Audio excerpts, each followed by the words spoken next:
depuis que j'ai créé cette discipline, vraiment, je découvre la patience, le bien-être, la capacité de rester concentré très très longtemps, sans bouger par exemple, et pour autant d'être profondément investi ou physiquement investi dans mon travail, quoi. Il y a quelque chose de magique, ouais. Est-ce que ça tient du bâton?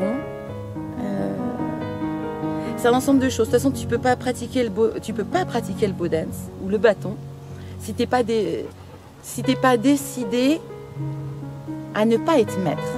Ça veut dire qu'on veut toujours être maître de toutes les situations et c'est ce qui crée en fait des tensions et du stress chez les gens. Or, on se rend compte qu'avec le bow ou le bow dance, t'es pas maître de la situation, pas du tout. Et si tu décides d'être maître, t'es cuit. Tu pourras pas pratiquer le bow parce que le bow est plus fort que toi. Le bâton de 2 mètres, quoi que tu fasses, tu vas te prendre un coup direct, il est plus fort que toi. Pour moi, c'est un prolongement de mon corps et je dois l'appréhender comme une partie de mon corps.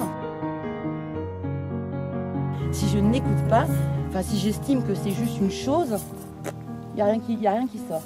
Or, si j'estime que c'est un bout, un prolongement de mon corps, je peux probablement tout faire.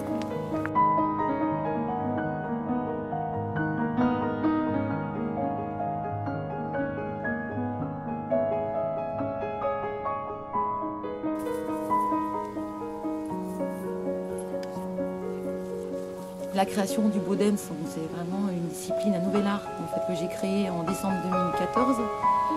Je l'ai créé en vivant ici, en pleine nature.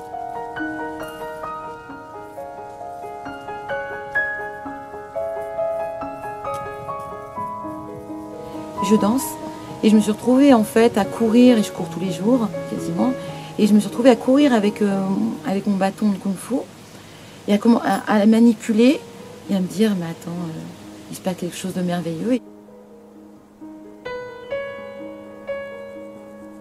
le bow dance, c'est vraiment une création inspirée de la nature et du lieu où je vis. C'est vraiment ça avant tout. Après, je peux le danser en salle, sur scène. Donc on me voit avec le bow à Saint-Pierre, je vais à Paris avec mon bow sans arrêt, je vais à Londres avec mon bow, je vais à Barcelone avec mon bow. Voilà, pour le faire un peu connaître aussi.